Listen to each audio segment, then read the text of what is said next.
എൻ്റെ പേര് സതീഷ്. ഞാൻ കോഴിക്കോടാണ് സ്ഥലം. ഞാൻ ഫാർമ മാർക്കറ്റിങ്ങിലാണ് വർക്ക് ചെയ്യുന്നത്. 2.5 വർഷം മുന്നേ ഞാൻ ഇങ്ങനെയല്ലായിരുന്നു. ഇതാണ് ലാഡൻ സിറ്റി തന്ന ഒരു ട്രാൻസ്ഫോർമേഷൻ.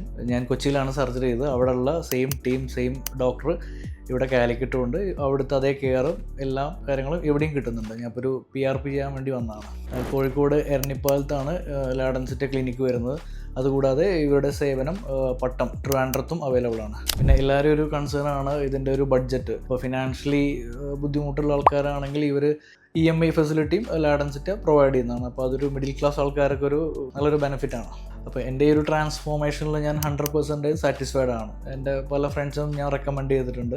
ഇപ്പോൾ ഞാനിവിടെ കാലിക്കറ്റ് ലാഡൻ സിറ്റിയിൽ വന്നുള്ളൊരു ഫോളോ PRP ചെയ്യാൻ വേണ്ടിയിട്ടാണ്. പിന്നെ ഇപ്പോൾ കറണ്ട് സെനാരിയോ എല്ലാവർക്കും അറിയാമല്ലോ. കാരണം എയർ ട്രാൻസ്പ്ലാന്റിനെ പറ്റി എല്ലാവർക്കും ഭയങ്കര വറീസും ക്വസ്റ്റ്യൻസും പ്രശ്നങ്ങളാണ്. ഇപ്പോൾ റീസെൻ്റ്ലി ഒരാൾ തലയിൽ കുറേ ഇൻഫെക്ഷനായി. അപ്പോൾ അതിൻ്റെ കുറേ കോംപ്ലിക്കേറ്റഡ് റിവ്യൂസൊക്കെ വന്നിരുന്നു. അപ്പോൾ നിങ്ങൾ എവിടെ സർജറി ആയാലും പല ആൾക്കാരുടെ നിന്ന് ഒപ്പീനിയൻ എടുത്തിട്ട് ലാഡൻ സിറ്റി പോലുള്ള സ്ഥലങ്ങൾ നിങ്ങൾക്ക് ചെയ്യാം. അവർ ചെയ്ത നമ്പർ ഓഫ് കേസസ് റിസൾട്ട് എല്ലാം ചോദിച്ചിട്ട് ബേസ്ഡ് ഓൺ ദാറ്റ് നിങ്ങൾക്ക് അവരെ കൺസൾട്ട് ചെയ്യാം.